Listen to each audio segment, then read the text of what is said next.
जी friends, एक example से मैं आपको समझाता हूँ। एचपीएलसी एनालिसिस आप करते हैं, एक क्रोमेटोग्राम आप देख रहे हैं स्क्रीन पे। जब आपके क्रोमेटोग्राम में जो आपकी बेस लाइन है उस पर नॉइज सिग्नल इस बिल्कुल जिगजैग टाइप का आ जाए, बेस लाइन स्टेबल नहीं हो रही है, इलेक्ट्रिकल सिग्नल्स कुछ इस फॉर्म में शो हो रहे हैं कि नॉइज और नॉइज बहुत ज्यादा आ रही है। Number one. ठीक है। नंबर दो, आपका जो पंप का प्रेशर है, अगर वो हाईली लोअर लेवल पे जा रहा है और हाईली अप जा रहा है, बिल्कुल एक अनस्टेबल कंडीशन में। एज यू नो कि आप जब वाटर पे एचपीएलसी को चलाते हैं तो आपका अगर वाटर की बात करते हैं, वाटर के ब्रांड्स की, तो 3000 psi तक आपका प्रेशर नॉर्मली होता है। लेकिन अगर आप ऐसा देखते हैं कि आपका प्रेशर 800 आ रहा है, कभी 3200 जा रहा है, कभी 1500 जा रहा है, इट मीन्स कि 99% श्योरिटी इस बात की कि आपके सिस्टम में एयर ट्रैप हो चुका है, एयर बबल आ चुका है। ठीक है, आपके सिस्टम में ये कॉमन प्रॉब्लम है एचपीएलसी एनालिसिस में। जब कोई भी एनालिस्ट काम कर रहा हो, एयर का ट्रैप हो जाना कॉमन है। इसमें कुछ मिस्टेक्स होती है जिसकी वजह से हो जाता है। लेकिन अब बात यह है कि इसको आपने रिमूव कैसे करना है, ये बड़ी टेक्निकल। मैंने तो आपको सिम्टम्स बताया कि इस तरह के दो सिम्टम्स आपको आ रहे हैं, इट मीन्स कि आपके एचपीएलसी में एयर है। अब how to remove the air bubbles from HPLC is a very important question. ये बड़ी इंपॉर्टेंट बात है, वेरी सिंपल है।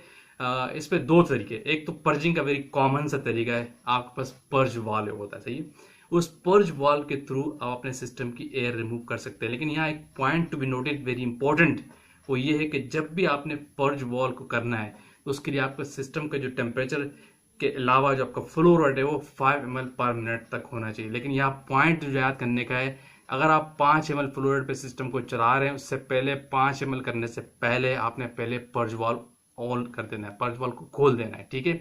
उसके बाद सिस्टम का प्रेशर फ्लो रेट जो है 5 ml पर मिनट कर दे। अब ये आप तकरीबन 1 मिनट अगर आप सिस्टम को चलाते हैं, कुछ देर के बाद आप देखेंगे सिस्टम से एयर रिमूव होना शुरू हो जाएगी। वैसे तो पर्जिंग नॉर्मली 2 से 3 मिनट तक आप करते हैं।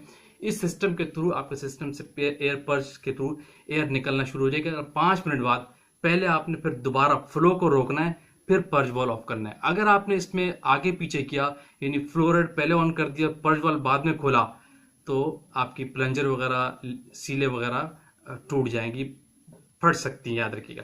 इसी तरह अगर आपका फ्लो रेट 5 ml पर चल रहा है सिस्टम और आपने पर्ज वॉल बंद कर दिया तो भी ब्लेंडर हो जाएगा। दोनों केस में ये बड़ा इंपॉर्टेंट पॉइंट नोट करने का ये कि आपका जो पर्ज वॉल है उसको आपने पहले खोलना है, फिर फ्लो को बढ़ाना है। और जब 5 ml पे चल रहा हो तो पहले पर्ज वॉल को बंद नहीं करना, पहले फ्लो को रोकना है, फिर अपने पर्ज वॉल को बंद करना है। ये पॉइंट याद रखिएगा। इस तरीके से सिस्टम से तकरीबन 3 से 5 मिनट बाद आपके सिस्टम से एयर बबल निकल जाएगा, रिमूव हो जाएगा। और उसके बाद आप पर्ज वॉल को ऑफ करें और सिस्टम को नॉर्मल फ्लो रेट पे लेके आए, आप देखेंगे कि जो सिग्नल्स पहले आ रहे थे बेस लाइन के, वो आना कम हो जाएंगे। इस तरीके से सिस्टम आपकी बेस लाइन स्टेबल रहती है। एक और तरीका, अगर तो भी ना हो तो फिर आपका जो पर्ज वॉल होता है उसी तरीके से दोबारा वाले सिस्टम पे जाएंगे, पर्ज वॉल आप ऑन करें, उसको खोलें और सिरिंज से सक करें, फ्लो रेट 5 ml कर दे, सिरिंज से सक करें, तो भी इससे भी आपके सिस्टम का जो प्रेशर जो डाउन हो चुका है, जो लैप्स हो गए, वो दोबारा अप्रूवल पे आ जाएगा, आपका सिस्टम अलाइन हो जाएगा।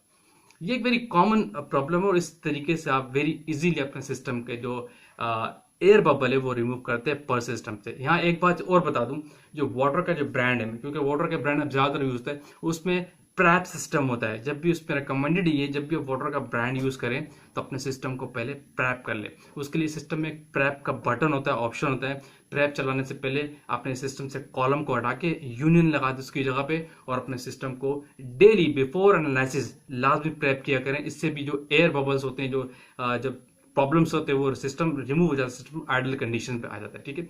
ये लीकेज के केस में भी होता है कि आपके सिस्टम में एयर ट्रैप हो जाती है। तो ये very simple, very easy way मैंने आपको बताया कि how to remove the air from the HPLC analysis. HPLC में पंप में एयर ट्रैप हो जाए तो आपने किस तरह से रिमूव करनी।